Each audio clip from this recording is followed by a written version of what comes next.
সহিহ ইবনে মাজাহ শরীফের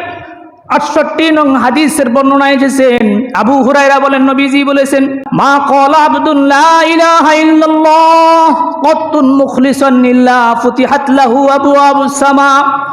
কোন ব্যক্তি যদি বিশুদ্ধ চিত্রে বিশুদ্ধ নিয়তে একবার পড়ে লা ইলাহা ইল্লাল্লাহ,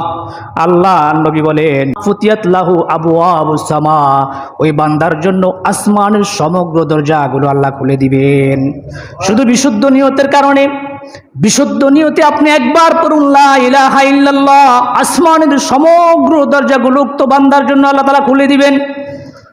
সহিহ মুসলিম শরীফের 47 নং হাদিসের বর্ণনায় এসেছেন, আল্লাহর নবীর সাহাবী আবু হুরায়রা বলেন নবীজি বলেছেন, মান শাহিদা আল্লাহ ইলাহা ইল্লাল্লাহু ওয়া আশহাদু আন্না মুহাম্মাদার রাসূলুল্লাহ, কোন ব্যক্তি যদি ইখলাসের সাথে এই মর্মে সাক্ষ্য দেয় আল্লাহ তাআলা ব্যতীত কোনো ইলাহা নাই, নবী সাল্লাল্লাহু আলাইহি সাল্লাম আল্লাহ তাআলার প্রেরিত রাসূল, নবীজি বলেন হারামাল্লাহু আলাইহিন নার, উক্ত বান্দার প্রতি আল্লাহ তাআলা জাহান্নামের আগুনকে হারাম করে দিবে। কোন ব্যক্তি যদি বিশুদ্ধ নিয়তে ইখলাসের সাথে একবার পাঠ করে লা ইলাহা ইল্লাল্লাহু মুহাম্মাদুর রাসূলুল্লাহ, নবীজি বলেন হারামাল্লাহু আলাইহিন নার, আল্লাহ তাআলা উক্ত বান্দার জন্য জাহান্নামের আগুন হারাম করে দিবে।